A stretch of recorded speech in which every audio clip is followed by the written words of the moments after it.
Hello students, welcome to SP smart hybrid schooling system. बेटा, इस platform पे हम आप लोगों को बेहतर से बेहतर कंटेंट प्रोवाइड करने की कोशिश करते हैं और हम लोग चाहते हैं कि जितने भी कंटेंट आपके पास पहुँचे वो आपको समझ में आए। ठीक है ना। इसलिए हमने कोशिश की है कि इस लेक्चर में हम जो भी आपको कॉन्सेप्ट देंगे वो विथ एग्जाम्पल, छोटे छोटे एग्जाम्पल के साथ आपको समझाने की हम कोशिश करेंगे। ठीक है बेटा जी। तो अगर आप लोग ध्यान से इस लेक्चर को देखोगे तो आपको पूरा कंसेप्ट क्लियर होगा। तो अब आपका आज हम लोग जो फिजिक्स में जो चैप्टर नंबर 2 आपका है काइनेमेटिक्स। ठीक है बेटा जी। तो हम लोग काइनेमेटिक्स को आज डील करने वाले हैं और काइनेमेटिक्स मैकेनिक्स का एक पार्ट है। ठीक है ना। तो आप देखोगे कि आपको पूरी की पूरी मैकेनिक्स को समझने का मौका मिलेगा। आप कह सकते हो कि जो हमारा ये काइनेमेटिक्स है वो बेस है, बेसिक कंसेप्ट आपको प्रोवाइड मिल जाएगा आपको। और बहुत ही अच्छे तरीके से अगर आप बेस बना लिया आपने तो आगे चल के पूरी मैकेनिक्स को आप हैंडल कर सकते हो। ठीक है बेटा जी। तो हम लोग स्टार्ट करते हैं काइनेमेटिक्स। ठीक है ना। अब उसमें मैंने टॉपिक क्या लिया है आपको पता है, ये क्या है, ये आपकी है मैकेनिक्स, है ना। अब मैकेनिक्स को क्या किया है, दो पार्ट में। मैकेनिक्स क्या होती है, study of body is in rest और इन मोशन। अगर कोई बॉडी मान लो मूव कर रही है तो उस बॉडी में क्या होगी, वेलोसिटी होगा, मोमेंटम होगी, काइनेटिक एनर्जी, एक्सेलरेशन, फोर्स भी हो सकता है ना। तो इन सब चीज़ों को हम लोग क्या है कि मैकेनिक्स की हेल्प से डील करते हैं। और अगर कोई बॉडी मान लो रेस्ट में है, कोई बॉडी रुकी हुई है, रेस्ट में है, तो उसको भी डील करना, क्योंकि रेस्ट में है तो उस पर लगने वाला जो नेट फोर्स है वो जीरो होगा। ठीक है बेटा जी। जब कोई बॉडी रेस्ट में होती है ना तो उस पर नेट फोर्स क्या होता है, जीरो होता है। तो बॉडी इक्विलिब्रियम में होती है, कौन कौन से फोर्सेस लग रहे हैं, कैसे फोर्सेस लग रहे हैं, इन सब की हम चर्चा करते हैं जब बॉडी इसमें होती है रेस्ट पोजीशन में। हालांकि हमको आज जो है, अब देखो मैकेनिक्स की हमने क्या बताया कि ये इसके दो ब्रांचेज हैं। एक तो आपका हो गया स्टैटिक्स, है ना, और एक हो गया आपका डायनेमिक्स। तो स्टैटिक्स मैकेनिक्स की वो ब्रांच है जिसमें हम क्या है, बॉडी जब किस में होती है, रेस्ट में होती है। जब बॉडी रुकी हुई है तब उसकी हम स्टडी करते हैं कि भाई कौन कौन से फोर्सेस लगे हैं। नेट फोर्स तो जीरो है, कौन कौन से फोर्सेस कैसे वो कैंसिल कर रहे हैं, है ना, उनमें क्या रिलेशन है। इन सब चीज़ों को हम कहाँ डील करते हैं, जब बॉडी किस में होती है, रेस्ट में होती है। जो हमको स्टडी करना है वो क्या करना है, डायनेमिक्स। डायनेमिक्स में क्या है कि बॉडी इज इन मोशन। अगर बॉडी आपकी किस में है, मोशन में है, तो फिर बॉडी की जो बॉडी में जो भी कुछ पैरामीटर मोशन पैरामीटर होंगे, वेलोसिटी है, मोमेंटम है, काइनेटिक एनर्जी है, एक्सेलरेशन है, डिस्प्लेसमेंट है, डिस्टेंस है, पोजीशन है, इन सब की चर्चा हम लोग डायनेमिक्स में करने वाले हैं। ठीक है ना। उसमें फोर्स भी आपका आ जाएगा। तो इन सब जितनी मैकेनिक्स में जो भी आपके पैरामीटर्स आते हैं उन सबको हम लोग डायनेमिक्स में डील करते हैं और बॉडी किस में होनी चाहिए, मोशन में। ठीक है ना। अब क्या किया कि डायनेमिक्स को दो पार्ट में हमने ब्रेक किया। एक पार्ट हमने बनाया काइनेमेटिक्स, जो कि अभी अभी पढ़ना है इस चैप्टर में, और दूसरा पार्ट है डायनेमिक्स प्रॉपर, यानी प्रॉपर डायनेमिक्स। ठीक है ना। अब इनको डिवाइड क्यों किया गया, क्योंकि काइनेमेटिक्स में हम लोग, जैसे मान लीजिए कोई बॉडी मूव कर रही है, तो मूव करती है तो उसके पास होते हैं मोशन पैरामीटर। मैंने अभी भी डिस्कस किया, जैसे हमने कहा कि study of motion parameters describing a motion. हमें मोशन जो पैरामीटर होते हैं उनकी स्टडी करते हैं जो कि मोशन को डिस्क्राइब करते हैं। जैसे कोई बॉडी मूव कर रही है तो अगर उसकी वेलोसिटी क्या है, अगर उसकी वेलोसिटी ज़्यादा होगी तो बॉडी फास्ट मूव करेगी, कम होगी तो स्लो मूव करेगी।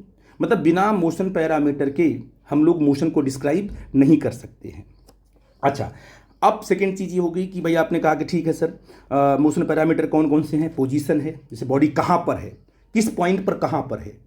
तो जब तक उसकी लोकेशन का पता नहीं चलेगा तब तक तो आप मोशन को डिस्क्राइब ही नहीं कर पाओगे। फिर बॉडी की वेलोसिटी क्या है, डिस्टेंस क्या है, डिस्प्लेसमेंट क्या है, एक्सेलरेशन क्या है ना। इन सब की चर्चा हम किस में करते हैं, काइनेमेटिक्स में करते हैं। ठीक है ना। लेकिन एक बात बड़ी इंपॉर्टेंट है, क्या कि अगर कोई बॉडी मान लो रेस्ट में है, उस पर नेट फोर्स मान लो जीरो है, रेस्ट में है वो, अगर वो चल पड़ी, उसका स्टेट ऑफ मोशन चेंज हुआ, वो चल पड़ी, तो आपने उस पर क्या लगाया होगा, फोर्स लगाया होगा। तो जो मोशन का कॉज है, जिसकी वजह से मोशन हुआ, वो कौन है, वो है फोर्स। ठीक है ना, फोर्स। तो मोशन पैरामीटर क्या हो गए, वेलोसिटी है, डिस्टेंस है, डिस्प्लेसमेंट है, स्पीड है, टाइम है, ये सब क्या हो गए, मोशन पैरामीटर। और इनका कॉज क्या है, किसकी वजह से ये मोशन हुआ है, ये पैरामीटर डेवलप हुए हैं, वो है फोर्स। तो काइनेमेटिक्स में हम लोग जो है कॉज को डील नहीं करते हैं, जिसकी वजह से जैसे we do not study the cause of motion, motion के कॉज को यानी फोर्स को हम डील नहीं करते, यानी फोर्स और फोर्स का जो एप्लीकेशन है। तो पूरी की पूरी काइनेमेटिक्स में कहीं फोर्स का नाम नहीं आने वाला है, आपको सिर्फ डिस्टेंस है, डिस्प्लेसमेंट है, वेलोसिटी है, पोजीशन है, स्पीड है, एक्सेलरेशन तक जाओगे आप, ठीक है ना। और जब हम कॉज की बात करेंगे तो हम क्या पढ़ेंगे, डायनेमिक्स प्रॉपर, जो कि अगले चैप्टर में आने वाला है, जिसे बोलेंगे न्यूटन्स लॉज ऑफ मोशन। वहाँ प्रॉपर तरीके से जो भी मोशन पैरामीटर है, यानी आप जो काइनेमेटिक्स में डील कर रहे हैं वो हम डायनेमिक्स में भी डील करेंगे, और साथ साथ क्या है, agent causing the motion parameter, है ना, कॉजिंग द क्या बेटा जी, मोशन पैरामीटर। तो ये चीज़ बड़ी इंपॉर्टेंट है, इसको याद रखना भी आप लोगों को है। तो यहाँ मैंने लिखा है कि study of motion parameter as well as the agent causing the motion. तो जो एजेंट मोशन के लिए रिस्पॉन्सिबल है उसकी भी स्टडी हम करने वाले हैं इसमें, ठीक है ना। तो ये आपको एक तो छोटा सा एक इंट्रोडक्शन था कि हम जब मैकेनिक्स में एंटर करेंगे तो मैकेनिक्स की दो ब्रांचेज हो गई, एक स्टैटिक और एक क्या है, डायनेमिक्स। और डायनेमिक्स में दो ब्रांच हमने डिवाइड किया, एक क्या किया आपका, एक काइनेमेटिक्स कर दिया, एक प्रॉपर डायनेमिक्स कर दिया। हमें क्या पढ़ना आज है, काइनेमेटिक्स पढ़ना, और ये कम से कम 4-5-6 लेक्चर चलेगा, और लंबा लेक्चर ये आपका हो सकता है कि 1 वीक भी लग जाए। तो इस पर हम लोग 1 बाई 1 करके स्टडी करेंगे, ठीक है बेटा जी। अब हम अगले टॉपिक में आते हैं, क्या है यहाँ पर देखो, यहाँ पर सबसे पहले हमने काइनेमेटिक्स की बात की। तो काइनेमेटिक्स में हम किन किन टॉपिक को डील करने वाले हैं, पहला आपका है रेक्टिलिनियर मोशन, जिसे बोलेंगे मोशन इन वन डायमेंशन। तो जब बॉडी क्या होती है, 1D में मूव करेगी, यानी एक स्ट्रेट लाइन में, यानी राइट या तो लेफ्ट या तो अप या तो डाउन, मतलब आप कह सकते हो कि अप डाउन मूव कर सकती है। जैसे आपने किसी बॉडी को ऊपर फेंका ऐसे, तो ये बॉडी कहाँ जा रही है, वर्टिकली अपवर्ड जा रही है, और जब नीचे आएगी तो उसी लाइन पे नीचे भी आएगी। तो इसका कैसा मोशन हो गया, इसका हो गया स्ट्रेट लाइन मोशन। कैसा हो गया मैडम, अगर आप किसी बॉडी को अपवर्ड फेंक दो और फिर फेंकने के बाद फिर देखो तो जाएगी वो स्ट्रेट लाइन, वर्टिकली अपवर्ड आपने थ्रो किया, ऐसे नहीं फेंकना आपको है पैराबोलिक पाथ में, बिल्कुल स्ट्रेट लाइन ऐसे फेंकना है। तो अगर आपने कहा कि किसी बॉडी को हमने क्या किया, बिल्कुल स्ट्रेट लाइन से थ्रो किया, है कि नहीं है, और तो ये बॉडी क्या होगी, इसी पाथ पे वापस लौट के आएगी। तो ये मोशन कैसा हुआ, straight line motion, one dimensional motion. तो आप कहोगे रेक्टिलिनियर मोशन बोलते हैं उसको, मोशन इन वन डायमेंशन। या कोई बॉडी सिर्फ एक्स में जा रही है, बेटा कहाँ जा रही है, सिर्फ एक्स में जा रही है, और फिर वापस भी आएगी तो इसी लाइन पे वापस आएगी। तो ये आपका 1D मोशन हो गया। इसके बाद आपका आ जाएगा प्रोजेक्टाइल मोशन, जो आपका अलग दूसरा टॉपिक होगा, है ना, उसे बोलेंगे प्रोजेक्टाइल मोशन, ठीक है बेटा जी। अच्छा, प्रोजेक्टाइल क्या है, motion in one dimension. Projectile में आप जानते हो किसी बॉडी को हम क्या करते हैं, जब एक जो बाउंड्री पे खड़ा हुआ फील्डर जब बॉल को थ्रो करता है बॉलर के पास, तो आप बॉल देखो ऐसे थ्रो करेगा, इस तरीके से देखो, और ये बॉल आकर के उस बॉलर के ऊपर ऐसे ऐसे थ्रो करेगा, यहाँ पर आके उसको हिट करेगी। इसका मतलब ये पाथ कैसा है, ये पाथ आपका पैराबोलिक है, स्ट्रेट लाइन नहीं है। इसमें दो कोऑर्डिनेट चेंज हो रहे हैं, एक्स और क्या है, वाई। इसको मैं बाद में डिस्कस करूंगा, 1D 2D 3D क्या है। लेकिन अभी जो टॉपिक हमें डील करनी है काइनेमेटिक्स में वो है रेक्टिलिनियर, फिर अगला क्या है आपका प्रोजेक्टाइल मोशन, और सर्कुलर मोशन भी आपको डील करना, क्योंकि सर्कुलर मोशन भी क्या है आपका मोशन इन 2 डायमेंशन, क्योंकि मोशन कहाँ होता है, प्लेन में होता है। तो इन तीनों को हम लोग काइनेमेटिक्स में डील करने वाले हैं, ठीक है बेटा जी। अब काइनेमेटिक्स को पढ़ने से पहले, यानी मैकेनिक्स में एंटर करने से पहले, सबसे पहला पॉइंट कि फ्रेम ऑफ रेफरेंस को डिफाइन करना। ये मैंने लिखा है फ्रेम ऑफ रेफरेंस। क्या है फ्रेम ऑफ रेफरेंस, मैंने आपसे बोला कि आप मुझे बताइए, से मान लो आप एसपी स्मार्ट स्कूल में आप खड़े हो, ठीक है ना। अब एसपी स्मार्ट स्कूल से में खड़े हो, मैंने आपसे पूछा कि बताओ बेटा जी मुंबई की डिस्टेंस कितनी है, मुंबई की पोजीशन या उसकी डिस्प्लेसमेंट कितनी है, ठीक है ना, या डिस्टेंस जो भी ले लो आप। तो मैंने बोला कि भाई आप मुझे बताओ कि मुंबई की डिस्टेंस कितनी है। सपोज किया कि मुंबई की डिस्टेंस है 2000 किलोमीटर, कहाँ से, एसपी स्मार्ट से। तो जब मैं आपसे पूछूंगा कि बेटा बताओ कि मुंबई की डिस्टेंस कितनी है, तो आप पूछोगे ना बेटा सर कहाँ से, अदरवाइज यूपी से तो डिस्टेंस कुछ और है, पंजाब से कुछ और है, दिल्ली से कुछ और है, और जम्मू से कुछ और है कि नहीं है। तो सबसे पहला काम ये होता है कि भाई हम किसी भी बॉडी की पोजीशन को अगर लोकेट कर रहे हैं कहीं पर, है ना, तो हमें एक फ्रेम चाहिए, एक जोन चाहिए जहां पर खड़े होकर के हम चीज़ों को ऑब्जर्व करेंगे। जहां पर आप खड़े हो, जिस पॉइंट से आप ऑब्जर्वेशन ले रहे हो, वो पॉइंट यानी वो रीजन कहलाता है फ्रेम ऑफ रेफरेंस। तो एसपी स्मार्ट स्कूल जो है, जहां पे आप खड़े होकर के चीजों को आप ऑब्जर्व कर रहे हो, उसे बोलेंगे फ्रेम ऑफ रेफरेंस। यानी एसपी स्मार्ट क्या हो गया आपका? फ्रेम ऑफ रेफरेंस हो गया, क्योंकि ऑब्जर्वर आप हो, जहां पर आप खड़े हो उसे बोलेंगे frame of reference. I think, क्योंकि फिजिक्स में क्या होता है, चीजों को, हैपनिंग को ऑब्जर्व करना होता है, और ऑब्जर्व कई लोग कर, एक हैपनिंग मान लो स्पेस में कहीं हो रही है, आप कहां खड़े हो? एसपी स्मार्ट स्कूल में। आपने देखा, मैं कैसे देख रहा हूं उसको? मैं कार में बैठा हुआ हूं, मैं कार चला रहा हूं, और फिर मैं उस हैपनिंग को देख रहा हूं। तो अब मुझे बताओ कि आपका फ्रेम ऑफ रेफरेंस क्या हो गया? ग्राउंड हो गया, एसपी स्मार्ट स्कूल हो गया, जहां से आप देख रहे हो। मेरा फ्रेम ऑफ रेफरेंस क्या है? कार हो गई, मूविंग है। तो जो फ्रेम ऑफ रेफरेंस है वो रेस्ट में भी हो सकता है और बेटा मोशन में भी हो सकता है, क्योंकि ऑब्जर्वर अगर ग्राउंड पे खड़ा होकर के चीजों को ऑब्जर्व कर रहा है तो कहेंगे भाई उसका फ्रेम ऑफ रेफरेंस किस में है? रेस्ट में है। अब वो चीजों को देख रहा है तो जो दिखेगा उसको बताएगा। लेकिन एक बंदा कार में मोशन कर रहा है, अब वो उसी चीज को देख रहा है जो कार में मूव कर रहा है ऑब्जर्वर, उसके लिए फ्रेम ऑफ रेफरेंस ग्राउंड नहीं है, अब वो कार हो गई, क्योंकि वो कार के साथ क्या कर रहा है? मूव कर रहा है। और दोनों ही बंदों के लिए, जो बंदा स्कूल में या ग्राउंड पे खड़े होकर के ऑब्जर्वेशन ले रहा है और जो बंदा क्या है? कार में मूव कर रहा है, दोनों ही बंदे फिजिक्स के रूल को अप्लाई करेंगे। जो फिजिक्स का लॉ है उसको अप्लाई वो भी करेगा, ये भी अप्लाई करेगा। ऐसा नहीं कि उसके, जो बंदा खड़ा है, जो ऑब्जर्वर क्या है, ग्राउंड पे खड़ा है, उसके लिए क्या है?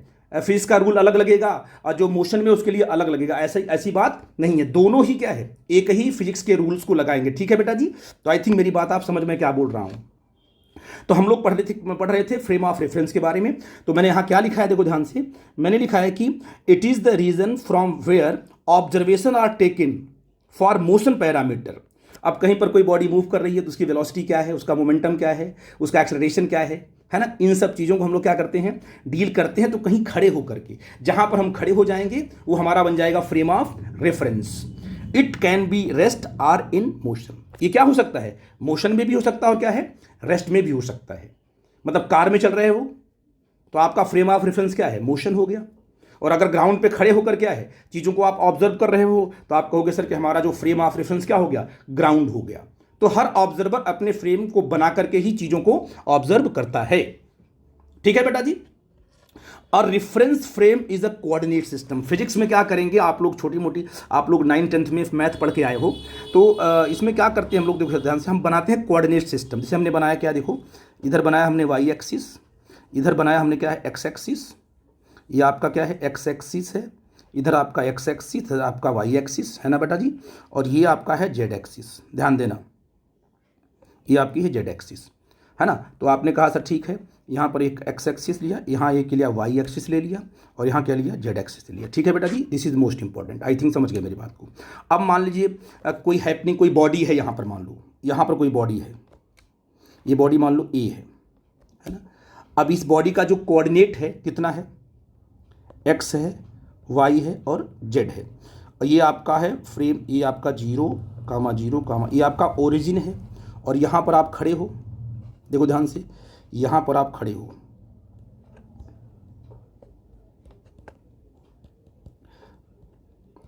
यहाँ पे खड़े होकर के आप इसको ऑब्जर्व कर रहे हो। तो आपके हिसाब से क्या होगा? इसका कोऑर्डिनेट एक्स है, मतलब आप कहोगे सर कि ये जो पॉइंट है एक्स एक्सिस, एक्स के अलोंग कितना डिस्टेंस पे है? एक्स डिस्टेंस पे है। और वाई के अलोंग कितने डिस्टेंस पे है? होगा सर वाई पे है। और जेड के अलोंग कितना पे होगा? जेड के होगा। तो इसका पोजीशन आप तो क्लियर कर दिया ना आपने कि सर ठीक है, ये पार्टिकल है, इसका एक्स वाई और जेड, तीन कोऑर्डिनेट जो आपने एक्स वाई जेड बनाया, तो ये आपका बन गया फ्रेम ऑफ रेफरेंस। ये जो कोऑर्डिनेट एक्सिस क्या बन गई? फ्रेम ऑफ रेफरेंस, क्योंकि यहीं से आप चीज़ों को क्या कर रहे हो? ऑब्जर्व कर रहे हो। आई थिंक मेरी बात समझ गए आप। आप मुझे बताओ, अगर ये बॉडी मान लो मूव कर रही है, ये वाली बॉडी मान लो अगर मूव कर रही है, और इसका अगर सिर्फ क्या मूव कर रहा है? एक्स कोऑर्डिनेट चेंज हो रहा है, वाई और जेड क्या है? फिक्स है। तो सिर्फ अगर एक्स कोऑर्डिनेट चेंज हो रहा है तो इसका एक ही कोऑर्डिनेट चेंज हुआ, इसका मतलब ये कहाँ मूव कर रही है? एक्स एक्सिस में सिर्फ मूव कर रही है, क्योंकि एक्स चेंज हो रहा है आपके हिसाब से। तो आप क्या बोलोगे? ये बॉडी कौन से मोशन में है? 1 डायमेंशनल मोशन में है। आई थिंक मेरी बात समझ पा रहे हो आप।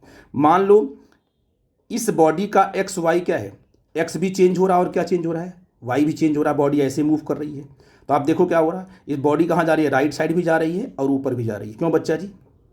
तो कहोगे कि अगर एक्स भी, ऑब्जर्वर क्या बोलेगा कि भाई अगर उसके लिए एक्स और वाई दोनों चेंज हो रहे हैं टाइम के साथ साथ, तो आप कहोगे सर ये बॉडी किस में है, 2 डायमेंशनल मोशन कर रही है। और अगर ये बॉडी स्पेस में कहाँ जा रही है, स्पेस में जा रही है, तो स्पेस में मूव करने का मतलब क्या हुआ, एक्स भी चेंज होगा, वाई भी चेंज होगा और क्या है, जेड भी चेंज होगा। अगर इस ऑब्जर्वर के हिसाब से एक्स वाई और जेड तीनों के तीनों कोऑर्डिनेट चेंज हो रहे हैं, तो ये बोलेगा कि ये बॉडी क्या कर रही है, 3 डायमेंशनल मोशन कर रही है। तो फिजिक्स में हम लोग फ्रेम ऑफ रेफरेंस जब भी बनाएंगे तो ये कोऑर्डिनेट सिस्टम क्या बनाएंगे, एक कोऑर्डिनेट सिस्टम बना लेंगे।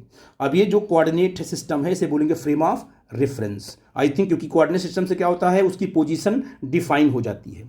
ठीक है बेटा जी। अब मैंने क्या लिखा लास्ट में कि बड़ी इंपॉर्टेंट चीज़ है कि it may be at rest or on ground और may be attach to a moving body. ये जो फ्रेम ऑफ रेफरेंस है ये पूरा का पूरा, ये ग्राउंड पे खड़े हो गए तो एक्स एक्सिस वाई एक्सिस बना दिया आपने, और फर्स्ट क्लास चीज़ों को आप लोग ऑब्जर्व कर रहे हो बेहतरीन तरीके से।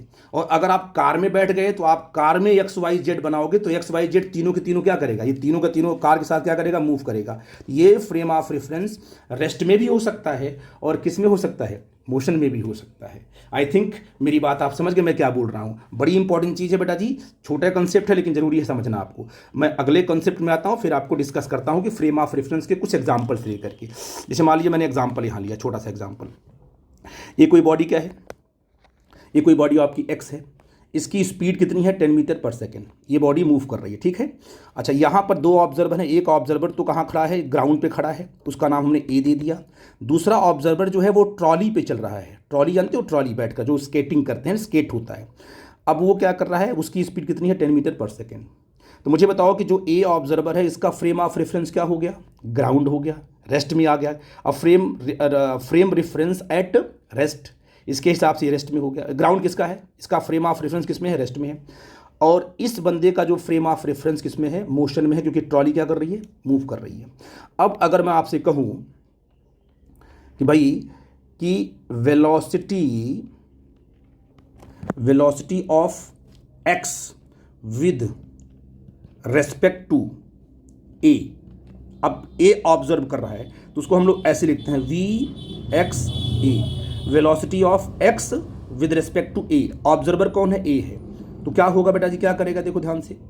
आप कहोगे सर ग्राउंड वाला किसको देख रहा है, ये ग्राउंड वाला खड़ा है तो ये जो बॉडी आपकी है ये तो आगे निकल रही है। क्या इसकी स्पीड देखेगा वो 10 मीटर पर सेकेंड। तो ये कहेगा भैया ऐसा है कि इसकी स्पीड कितनी है, 10 मीटर पर सेकेंड। ये तो अच्छा बताया, ये आप लोग भी जानते हो इसको।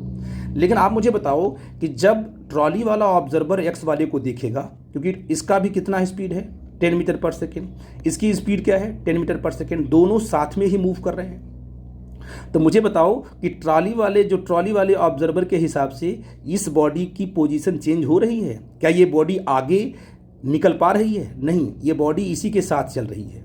इसका मतलब जब भी ये इसको ऑब्जर्व करेगा तो इसे क्या लगेगा, बी वाले को लगेगा कि ये जो बॉडी ए है वो रुकी हुई है, रेस्ट में है। मेरी बात समझ में आ गई आपको। लेकिन जब ग्राउंड वाला देखेगा तो कहेगा बॉडी एक्स किस में है, मोशन में है। तो this is the most important, ये बोलेगा किस में है, ये मोशन में है। और अगर मैं आपसे बोलूं कि वेलोसिटी ऑफ किसका, X body with respect to कौन सा ऑब्जर्वर, बी, तो हो जाएगा velocity of x with respect to B क्या हो जाएगा, 0। क्यों बेटा जी, 0 हो जाएगा। इसका मतलब क्या होगा कि जब ग्राउंड वाला बोलेगा एक्स वाले को तो कहेगा इसके पास वेलोसिटी है और क्या है वो, 10 मीटर पर सेकेंड। और ये वाला क्या है, ये वाला कहेगा कि भाई ये बॉडी मेरे साथ ही चल रही है, इसकी पोजीशन चेंज नहीं हो रही है, इसलिए इसकी वेलोसिटी क्या है, 0 है। लेकिन किसके हिसाब से, बी के हिसाब से। इसका मतलब जो आपका मोशन है, जो आप, अच्छा अगर ये किस में आ गया, अगर ये 0 आ गया इसकी velocity with respect to B, तो वो क्या बोलेगा कि भाई बी वाला क्या बोलेगा, बॉडी किस में है, रेस्ट में है।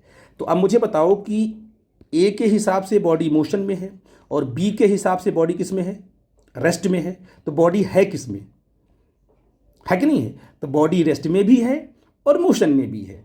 क्योंकि ये बंदा जो आपको रिजल्ट बता रहा है वो भी सही है अकॉर्डिंग टू फिजिक्स, ये जो बता रहा है ये भी सही है अकॉर्डिंग टू फिजिक्स। इसका क्या मतलब हुआ? इसका मतलब कि कोई बॉडी रेस्ट में है कि मोशन में है, ये डिपेंड करता किस पर? ऑब्जर्वर पर।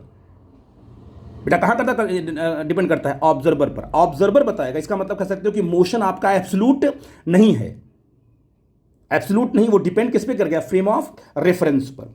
ठीक है, इस एग्जांपल मैंने 2 लिया। 2 में क्या है? ये कार क्या है? 3 मीटर पर सेकंड से मूव कर रही है, कार है ये 2 ऑब्जर्वर हैं ए और बी। ये किस में है तुम्हारा? ये जो पहला ऑब्जर्वर मान लो किस में है? ये रेस्ट में है, रेस्ट में खड़े होकर इसको देख रहा है। तो आप इसे, ये आपकी कार है। तो मुझे बताओ कि अगर मैं आपसे बोलूं कि velocity of car with respect to A, velocity of car with respect to, ये रेस्ट में है ना, ये आपका रेस्ट में था। इसकी स्पीड क्या थी? 3 मीटर पर सेकेंड। तो ये बंदा तो वही देखेगा जो कार की स्पीड होगी। तो ये क्या बोलेगा?